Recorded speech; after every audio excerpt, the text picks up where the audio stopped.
First class wasn't supposed to feel like second-class dignity. When Nathaniel Carter sliced into his entree with polished grace, he didn't expect green mold to greet him beneath the lemon glaze. The flight attendant didn't flinch. "That's what's on the menu," she said, lips twitching into a smile that didn't reach her eyes. Her tone said more than words. "You don't belong here." Nathaniel didn't raise his voice. He didn't call for a manager. He simply looked up, brows furrowed, hands steady, and made one silent note. A note that would eventually cost 3 careers, shake an entire airline, and ignite a corporate reckoning 35,000 feet above ground. Nathaniel Carter sat with impeccable posture, the kind that came not from pride, but from habit. At 42, he'd learned that poise often deflected scrutiny better than credentials. Wearing a fitted charcoal blazer over a crisp, unbranded white shirt, he looked like any consultant on a last-minute client trip, unassuming, composed, forgettable by design. The flight to Chicago had barely leveled out when the meal service began in first class. A tray slid onto the linen-covered table in front of him, lemon-glazed chicken with sautéed asparagus. It looked decent at a glance. But as Nathaniel cut into the breast with practiced precision, a thin line of green spread revealed itself beneath the surface. Mold. Faint but unmistakable. He paused, tilted his head, blinked once. Then came the voice. "That's what we have, sir." Lindsay Marks stood at his side, tray in hand, apron neat, smile tightly wound. Her eyes didn't meet his. They hovered around his collar, his hands, the napkin in his lap, as if scanning for confirmation that he didn't belong here. Her expression wasn't one of apology. It was rehearsed indifference mixed with something colder. Dismissal. Nathaniel looked up slowly. His eyes, steady, unfazed, locked onto hers. No furrowed brow, no confrontation. Just stillness. "Is it customary?" he asked, voice calm as snowfall. "For the first-class menu to include penicillin?" Lindsay blinked. Her lips twitched. "It's lemon glaze, sir. Not everything green is bad for you." The comment wasn't for him. It was for the nearby passengers. Subtle, performative, calculated. A few turned to listen. One man in 3C chuckled under his breath. Nathaniel didn't flinch. "I see," he said. With the edge of his knife, he gently lifted a piece of the chicken onto the bread plate. Then he reached for a cloth napkin, dabbed the corners of his mouth, and made a single, precise note in the leather-bound portfolio at his side. Lindsay tilted her head. "Would you prefer the vegetarian option instead?" He didn't answer right away. Instead, he glanced out the window at the cloudscape stretching below, peaceful, detached. Then, looking back at her, he said, "No, thank you. I've already received everything I need." The words landed oddly, cordial but final.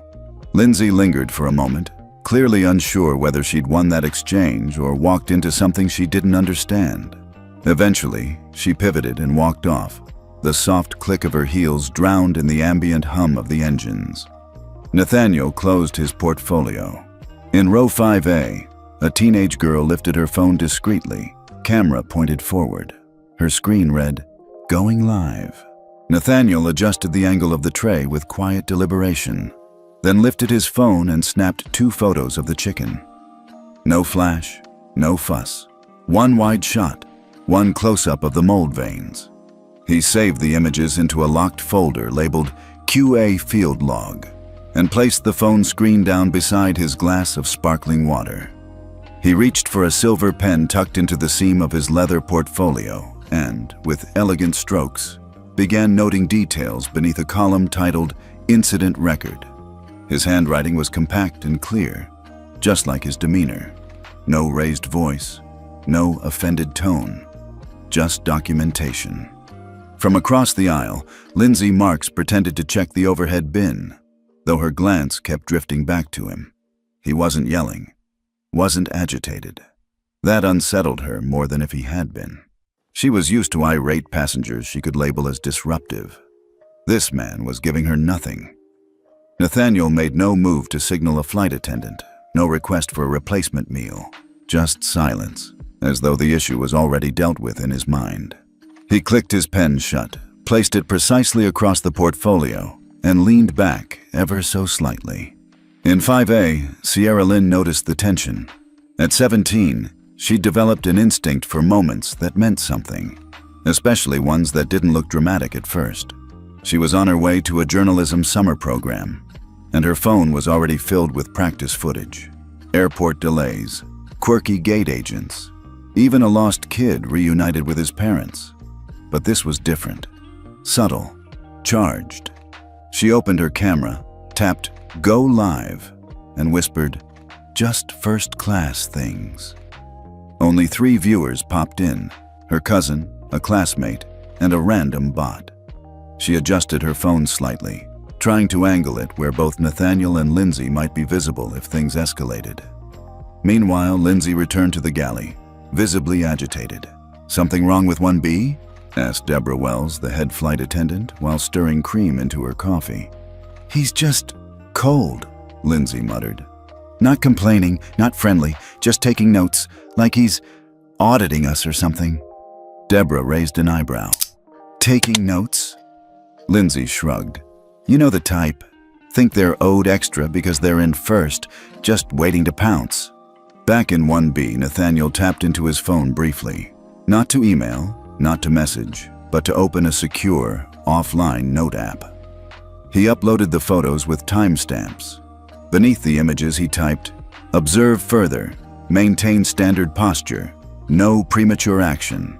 Then he locked the phone, set it face down again, and resumed his calm posture.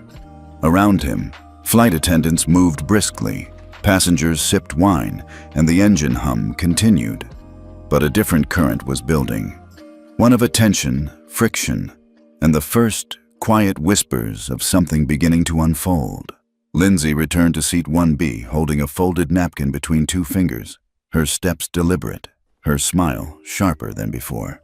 "Here you go," she said sweetly, placing the napkin on Nathaniel's tray like a peace offering dipped in sarcasm.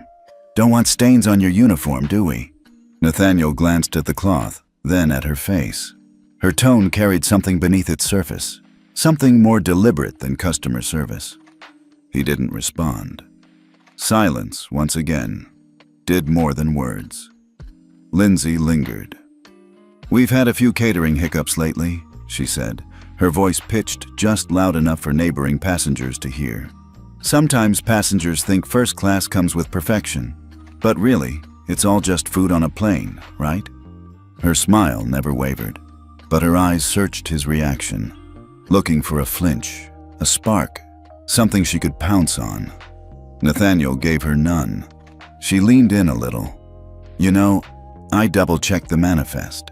I almost walked right past you at boarding because I didn't expect..." She trailed off, letting the sentence hang. "Well, I just thought maybe you were headed for business or economy. Common mistake." The man in 2A turned his head slightly. A woman across the aisle raised an eyebrow. The atmosphere shifted, subtly but undeniably. Nathaniel placed his napkin on the tray with the same precision as before, then looked up. His voice remained low and even. "I appreciate your concern for the integrity of my wardrobe." Lindsay laughed, forced and too loud. "Oh, I'm just teasing. It's good to have a sense of humor on long flights." As she turned to leave, she nearly bumped into Deborah Wells, the head flight attendant, who had arrived just in time to hear the tail end of the exchange. "Everything all right here?" Deborah asked, her tone light but firm. Lindsay nodded. "Absolutely, just helping our guest get comfortable." Nathaniel didn't say a word. Deborah gave him a quick glance, neutral, polite, then focused back on Lindsay. "You've got beverage service next, don't you?" "Yes, just wrapping this up." As they walked away together, Deborah leaned in. "Let's keep things professional, okay?" "I am being professional," Lindsay said under her breath. "He's just got an attitude." Deborah didn't respond. But as she looked over her shoulder toward 1B, she noted the way Nathaniel sat. Still, composed, watching without watching. Not angry, just aware. In 5A, Sierra's live stream ticked past 20 viewers. The chat started picking up. Why is she talking to him like that? That tone, though. Someone get the airline's Twitter handle. Nathaniel slowly closed his portfolio, folded his hands in his lap, and waited. He wasn't in a rush, not yet. Nathaniel reached into his blazer with the calmness of a man retrieving a pen. But instead, he pulled out a sleek, matte black phone, unbranded, business-issued. No facial expression changed. He didn't sigh or shake his head. He simply unlocked the device with a thumbprint and pressed a single contact labeled Z. He held it to his ear. The call lasted 10 seconds. No greeting, no name. Just a brief phrase spoken with the kind of clarity that felt pre-planned. Flag timestamp. Initiate passive logging. Observe without interference. He ended the call, slid the phone back into his inner pocket, and resumed his stillness. Robert Hale, seated in 3A, had noticed the entire exchange. A well-traveled executive in his mid-50s, Robert had seen enough corporate meetings and mid-air meltdowns to recognize when something didn't fit. The man in 1B wasn't just a passenger annoyed about a meal. He was methodical, composed, and dangerously unbothered. Robert shifted in his seat and discreetly tapped open his notes app. Just 2 lines. Seat 1B, non-reactive, potential escalation. Watch. Meanwhile, in seat 5A, Sierra adjusted her phone slightly. The comments had picked up. He just made a call. Look at his face. Calm AF. She came back again? Why does she look smug? Someone tagged the airline.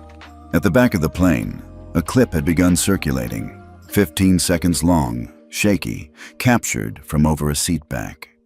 It showed Lindsay placing the napkin on Nathaniel's tray with that pointed comment about uniforms. The audio was faint, but enough. The clip hit Twitter at 3:04 p.m. with the caption, "This is first class? At Skyline Airlines needs to explain." Within 10 minutes, the video reached 1,200 views. By the 11th minute, it vanished. The original post showed content removed due to policy violation. Sierra blinked at her screen. "What the hell?" she muttered aloud, refreshing again. In 1B, Nathaniel checked nothing. He made no effort to engage with the digital aftermath already spiraling outside the fuselage. Instead, he unfolded his napkin and dabbed the corner of his mouth, as if nothing had shifted at all. But something had. Somewhere in the airline's internal alert system, a low-level notice had been triggered. An AI bot scanning posts for brand reputation risks had flagged a keyword cluster. First class, black man, moldy food, flight attendant smirk. Someone was watching now, but they weren't watching close enough. Robert narrowed his eyes. The man in 1B wasn't rattled. He was preparing. The cabin lights dimmed slightly as meal trays were collected. A few murmurs passed between seats, passengers quietly noting the strange energy radiating from seat 1B. The tension hadn't exploded. It had calcified, made the air heavier. Then came Craig Nelson. Tall, silver-haired, and sharply uniformed, the flight service manager stepped into first class with the purposeful gait of someone accustomed to authority. He held a small tablet in one hand and a practiced smile that didn't quite reach his eyes. "Good afternoon, sir," he said, stopping beside Nathaniel. "We've received a report of a possible service concern. I'd like to verify your details for our records." Nathaniel looked up with the same cool stillness he'd maintained all flight. "My details?" he echoed gently. "Yes, full name and booking confirmation, please, for internal documentation," Craig added, glancing toward the galley, where Lindsay pretended not to watch. "I see." Nathaniel picked up his leather portfolio, opened it to a blank page, and clicked his pen. "In that case, I'd like your full name and employee ID for my documentation." Craig's smile twitched. "I'm the onboard flight service manager," he said, slower now. "This is standard protocol." "And I'm a passenger experiencing an issue with the standard," Nathaniel replied evenly. "I'm sure you understand the value of record keeping." Craig hesitated. Around them, heads subtly turned. Eyes shifted. Phones angled slightly. From 5A, Sierra's camera feed caught the entire exchange. Her stream's viewer count had leapt from dozens to hundreds in the past 5 minutes, boosted by people reposting the now deleted Twitter clip. On her screen, comments began flying. "He just flipped it back on the manager. Smooth. Get that ID number. This is getting good. Hatch spoiled in first. Trending." Craig cleared his throat, voice tightening. "Sir, I'd prefer not to escalate this. If you're dissatisfied with your meal, we can file a complaint after landing." Nathaniel tilted his head slightly. "You've escalated it by treating a request for food safety like a security threat." Craig's posture stiffened. "Sir, I'm trying to maintain order in the cabin." "Then I suggest beginning with accountability," Nathaniel replied calmly, jotting something down in his notebook. A beat passed. Craig stepped back, visibly frustrated. "I'll follow up with you before arrival." Nathaniel nodded once. "I'll be right here." Craig turned and walked away, his tablet now clutched like a shield. Sierra's live stream crossed 1,200 viewers. Someone reposted her clip with a new caption. "He asked for the manager's ID. Not all heroes yell." The comments section was already running wild. Nathaniel closed his notebook and leaned back, hands folded, eyes half-lidded. He didn't need to raise his voice. He just needed to wait. Lindsay returned for the third time, tray now empty, lips pressed into what she clearly believed was a customer service smile. But the tension around her eyes betrayed something else. Annoyance, maybe even contempt. She stopped beside Nathaniel's seat, her hands resting lightly on the headrest in front of him. "You know," she said, voice syrupy sweet, "it's funny how some passengers always find something to complain about, always so sensitive."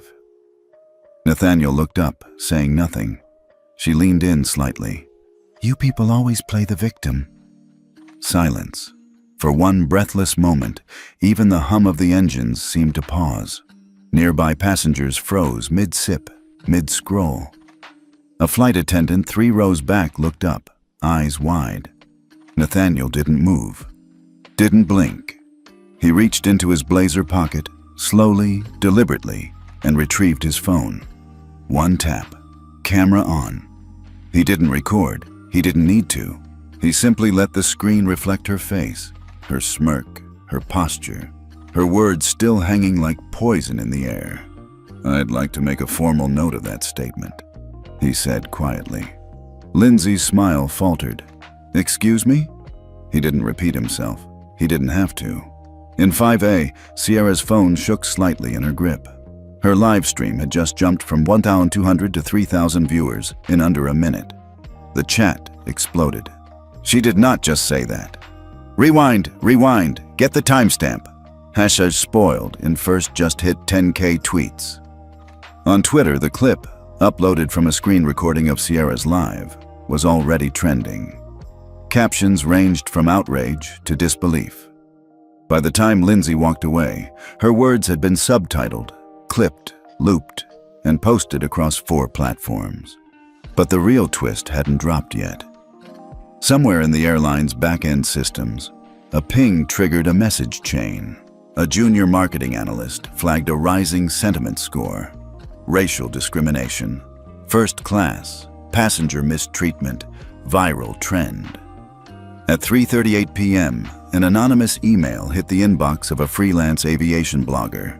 The subject line read, "Internal list leaked. Shadow audit. Passenger ID'd." Attached was a screenshot of a redacted internal memo. Skyline Airlines Service Quality Audit Program. Q3 Participant 7, N. Carter. First Class Route ATL or D. Do not disclose. The blogger posted the memo. It took minutes to spread. Within an hour, another layer of the story began surfacing. Nathaniel Carter hadn't been just a random customer.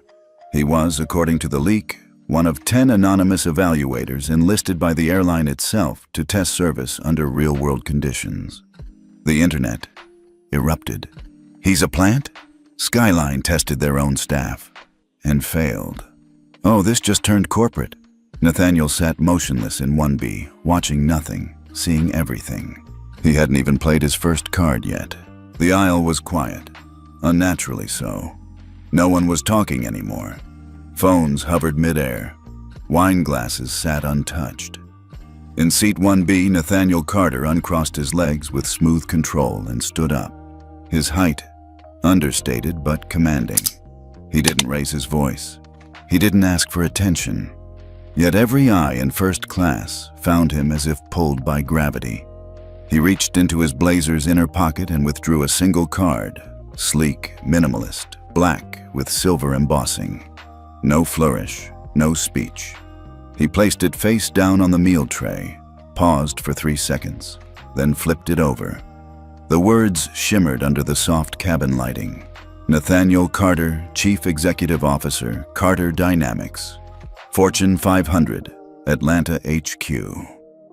A ripple moved through the cabin like a silent detonation. Craig Nelson, who had returned just moments earlier with a fresh attempt at diplomacy, stopped in his tracks. His eyes locked on the card, widened, then darted to Nathaniel's face as the realization landed like a brick. "Oh God," Craig whispered. Deborah, hovering just behind Lindsay, paled. Her clipboard slipped slightly in her grasp. Lindsay stood frozen, mouth slightly open, the tension draining from her face like color washing out of a photo. Her smirk vanished, replaced by the expression of someone watching their career slide off a cliff in real time. Nathaniel didn't gloat. He didn't even smile. He simply folded his hands in front of him. "I understand the need for verification," he said quietly, "especially when passengers look unexpected." The sentence hung heavier than any accusation. He didn't need to say more. Sierra's live stream viewer count surged again, 600, 800 and climbing. Her phone trembled slightly as she whispered, "Y'all, he's the CEO, the CEO."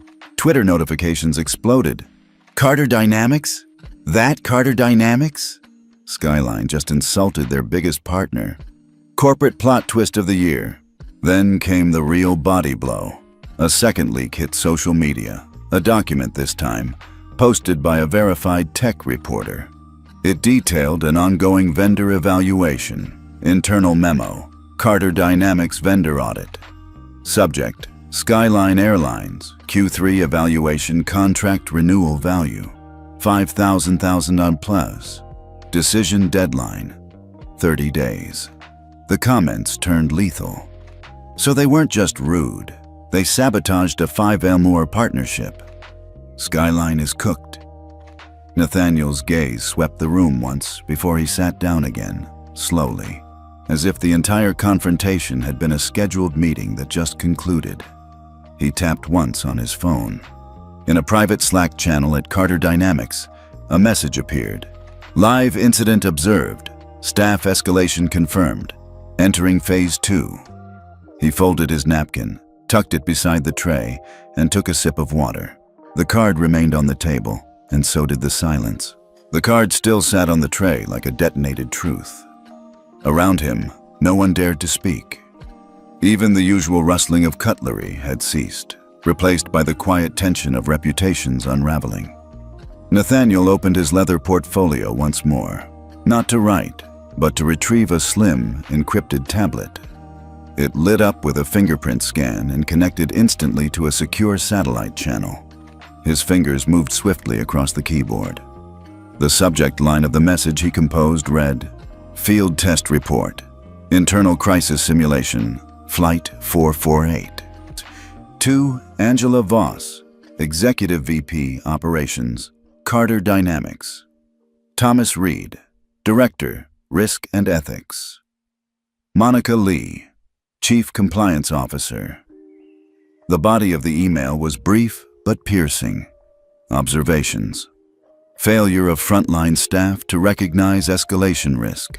Systemic bias evident in language, tone, and assumption of guilt. Lack of de-escalation training at supervisory level. Live footage and public perception trending negatively. Conclusion. Test almost failed. Systemic bias confirmed. Recommend full internal retraining before contract renegotiation continues. Elevating to board. He attached 3 files: a compilation of recorded audio, Sierra's live stream URL, and a time-stamped log of every interaction since boarding. Then, with a final tap, he hit send. It wasn't Skyline Airlines he'd come to evaluate. It was his own company. Carter Dynamics had developed a new internal policy, stress testing every partner and vendor relationship by embedding real-time assessments into actual business operations. It was Nathaniel's idea, born from his own quiet experience of being overlooked one too many times. But this particular flight was different. This wasn't just a vendor test, it was a mirror test. Skyline was a major partner, yes, but more importantly, one of Carter Dynamics' internal teams had recommended them for exclusive expansion across 6 new regions. Nathaniel had raised a concern. What if they don't scale with values? No one could answer definitively. So he'd booked the flight. Alone. No security detail. No title on the manifest. Just an anonymous seat and a silent mission. Now, the data was undeniable. Behind him, Craig stood motionless near the galley. Deborah whispered frantically into a phone. Lindsay had vanished. Nathaniel sipped his water once more and stared ahead, eyes calm but focused. This wasn't about a moldy meal anymore. It was about culture, system design, training, bias baked into procedure, and his company had almost missed it. Sierra's live stream hit 9,000 viewers. In the chat, someone posted, "He's testing them, not to punish, to change everything." Another added, "Best part? They still don't know who's really being tested." Nathaniel locked the tablet and placed it face down beside the card. Phase 3 was about to begin. The plane's engine hummed steadily above the rising storm of digital outrage. Sierra's stream had crossed 10,000 viewers. News outlets were beginning to quote her footage. Nathaniel remained still, fingers loosely interlocked on the tray, a statue of absolute control. Then his phone buzzed. Once, twice. He flipped it over. The caller ID read, Margaret Wu, Skyline HQ. He answered on speaker. "This is Carter," he said. A moment of silence, then her voice filled the air, polished, composed, but unmistakably urgent. "Mr. Carter, this is Margaret Wu, CEO of Skyline Airlines. I've been briefed on the situation currently unfolding aboard Flight 448. At that name, Craig's face drained of color. Deborah's jaw twitched. Lindsay reappeared from the galley, face flushed, lips parted in panic. "I want to begin," Margaret continued, "with a personal and public apology. What you've experienced today is inexcusable and contrary to everything Skyline claims to stand for." Nathaniel didn't respond. The silence invited her to keep speaking, and she did. "We are launching a full investigation. The crew involved will be immediately suspended pending review. I am already assembling our crisis management team to assess compliance breakdowns." Lindsay took a half step forward. "Sir, Mr. Carter, if I had known who you were..." Nathaniel raised one finger. "No," he said softly, but with weight. "You acted as if no one was watching. That's exactly the point." Lindsay froze, her throat tightening. Sierra's comments exploded. "Ooh." Mic dropped. "She's done." Then came the twist no one saw coming. From seat 2C, a woman stood up slowly. She had gone unnoticed until now. Brown curls tucked under a travel hat, beige sweater, oversized glasses. She walked calmly to the front of the cabin, pulled out a sleek silver badge, and turned to face the crew. "Samantha Reed," she said, "Senior Ethics Officer, Carter Dynamics." Craig blinked. I thought you were a passenger." "I am," she replied. "But I'm also part of Mr. Carter's counter-observation team. I've been assessing not just your crew's behavior, but also how Mr. Carter himself handles adversity under real conditions." Deborah took a step back. Margaret's voice on the phone cracked slightly, the illusion of control fading. "You had internal observation running both ways?" "Yes," Nathaniel said, eyes steady. If we demand accountability from others, we must first demand it from ourselves. Craig sank into the jump seat. Deborah turned pale. Samantha held up a tablet. Everything has been documented, visually, verbally, behaviorally. And the report won't just be internal. We'll submit findings to both company boards. Lindsay let out a tiny whimper. Please, I didn't mean… But you did, Samantha said gently. That's why it matters. Nathaniel leaned back in his seat, gaze forward. Transparency, he thought, wasn't about exposure. It was about transformation. The cabin had shifted into something between a courtroom and a documentary set. Sierra's phone trembled in her hands as she tried to keep up with the flood of messages on her live stream. Viewers were losing their minds over what just happened. Wait, she's with him? Ethics officer twist inside a twist? We're watching history. Samantha Reed remained at the front of the cabin, her badge still visible, her tone clinical but firm. To clarify, she began, turning slightly toward the passengers. My presence on this flight was prearranged, not by Skyline, but by Carter Dynamics. Craig looked like he'd swallowed broken glass. You mean, you planted observers on both ends? Yes, Samantha said. It was necessary. Nathaniel remained seated, unmoved, as if all of this had been inevitable. In truth, it had been. Samantha continued. When Mr. Carter proposed a systemic ethics audit, the board agreed on one condition, that he too be monitored during the process. Our job wasn't only to evaluate Skyline's frontline behavior, it was to observe how our CEO would respond under pressure. She paused, scanning the crew's faces. And the results are illuminating. Deborah lowered her eyes. Lindsay swayed slightly on her feet. Craig clutched his tablet but didn't dare look at the screen. Nathaniel finally spoke. It's not enough to ask partners to meet a standard. We have to prove we're willing to be held to it ourselves. Samantha nodded. Which is why I filed the secondary report this morning before takeoff. Subject, Nathaniel Carter, disguised audit participant. Objective, evaluate impartial conduct, emotional regulation, ethical escalation. She turned toward him. You passed, barely. The audience, online and on board, collectively gasped. He was being tested too? This is Inception-level corporate ethics. Both sides tested each other and nobody knew? On the live stream, Sierra read aloud a comment from a verified account. This moment will be taught in business schools for the next 50 years. Margaret Wu, still on speaker, spoke again. Her voice now shook with reverent disbelief. Mr. Carter, I don't know whether to apologize again or ask for a job. He smiled faintly. Neither is necessary. What matters now is how you respond. Not to me, but to the public, to your employees, to your passengers. Samantha added, and to your process. Apologies are reactive. Systems are proactive. Craig finally sank into the jump seat beside the galley, his authority visibly collapsing.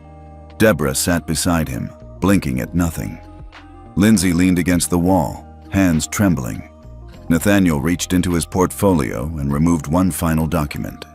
A template for a dual accountability partnership charter, co-signed by both Carter Dynamics and their vendors.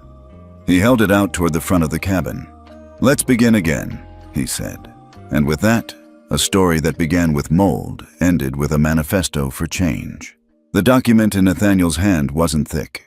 It was only 4 pages, clean, direct, brutal in its clarity.